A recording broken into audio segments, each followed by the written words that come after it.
নমস্কাৰ মৰমৰ ছাত্ৰ ছাত্ৰীসকল তোমালোক সকলোলৈকে মৰম যাচি আজি পাঠদান আৰম্ভ কৰিবলৈ লৈছো আজি তোমালোকৰ সপ্তম শ্ৰেণীৰ বিজ্ঞান পাঠ্যপুথিৰ ২ নং অধ্যায়ৰ পাঠ প্ৰাণীৰ পৰিপুষ্টিৰ দ্বিতীয় ভাগ আলোচনা কৰিবলৈ আগবাঢ়িছো আগৰ ভিডিঅ'টোত আমি মানুহৰ পাচনতন্ত্ৰৰ বিষয়ে কিছু কথা শিকিলো নহয়নে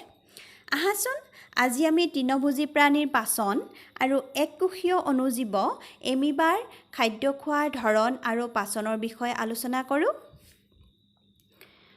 এতিয়া প্ৰথমতে চাও আহা তৃণভোজী প্ৰাণীৰ পাচন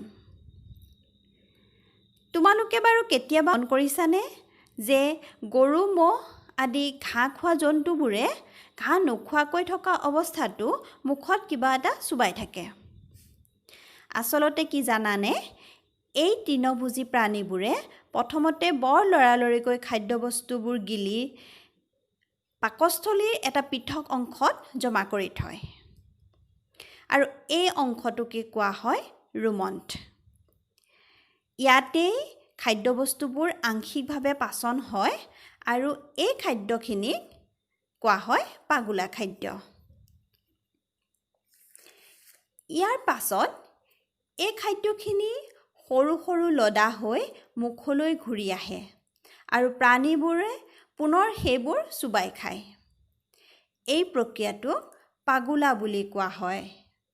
আৰু এই জন্তুবোৰকে ৰুমন্থক বা পাগুলি খোৱা প্ৰাণী বোলে অৰ্থাৎ প্ৰাণীবোৰে যেহেতু খাদ্যবস্তুখিনি পুনৰ মুখলৈ আনি পাগুলি খাই থাকে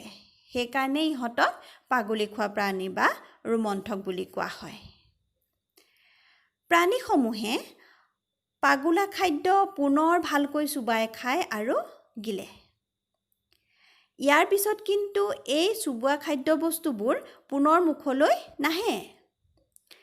এইবোৰ সম্পূৰ্ণ পাচনৰ কাৰণে বেলেগ অংশলৈ যায় এইখিনিতে এটা মন কৰিবলগীয়া কথা হ'ল যে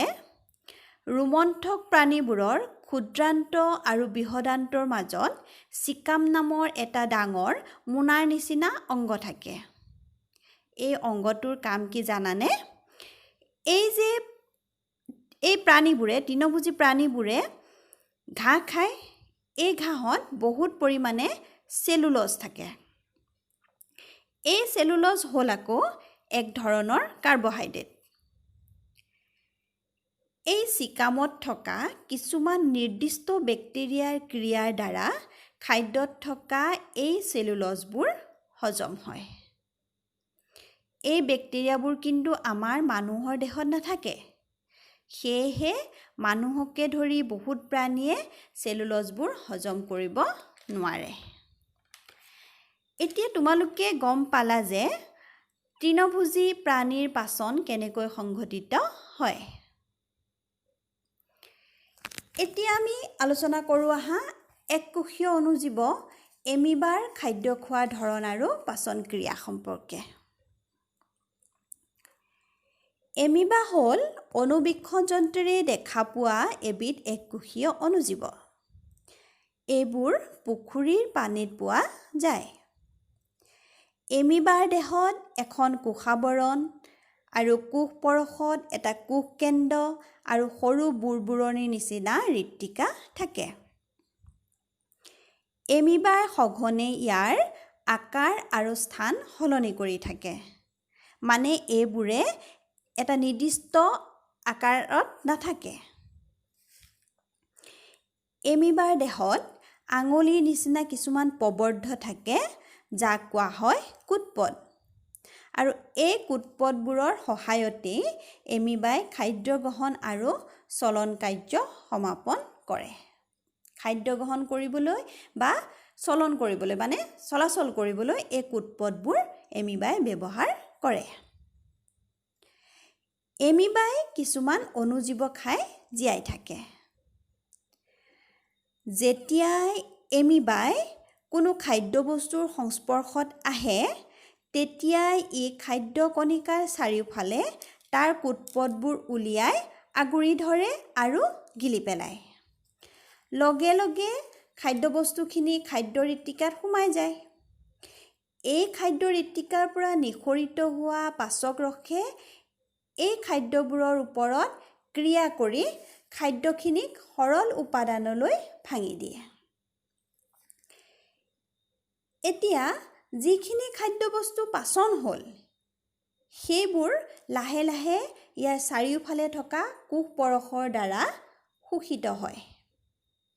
আৰু এই শোষণ হোৱা পদাৰ্থবোৰৰ কাৰণে এমিবাৰ শৰীৰৰ বৃদ্ধি, শৰীৰৰ পৰিচালনা আৰু সংখ্যা বৃদ্ধি হ'ব পাৰে। যিখিনি পাচন নোহোৱাকৈ থাকি যোৱা অৱশিষ্ট মানে পাচন নোহোৱাকৈ থাকি যোৱা যিখিনি অৱশেষ সেইবোৰ ঋত্তিকাই আকৌ বাহিৰলৈ উলিয়াই দিয়ে। এনেদৰে এমিবাৰ দেহত পাচন ক্ৰিয়া সংঘটিত হয়। আশা কৰিছোঁ তোমালোকে নিশ্চয় বুজিব পাৰিছা। এতিয়া মই তোমালোকক দুটামান গৃহকাৰ্য দিছোঁ। সকলোৱে কৰিবলৈ যত্ন কৰিবাচোন। প্ৰথম প্ৰশ্নটো হ'ল এমিবাই কিহৰ সহায়ত খাদ্য গ্ৰহণ কৰে? 2 নম্বৰ, ৰোমন্থক প্ৰাণীয়ে হজম কৰিব পৰা কিন্তু মানুহে হজম কৰিব নোৱাৰা কাৰ্বহাইড্ৰেটটোৰ নাম কি? 3 নম্বৰ, পাগুলা মানে কি বুজা?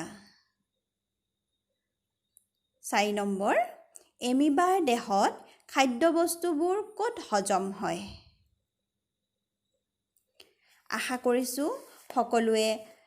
এই প্ৰশ্নকেইটা উত্তৰ কৰিবলৈ যত্ন কৰিবা। তেনেহ'লে আজিলৈ পাঠদান সামৰোঁ। ধন্যবাদ।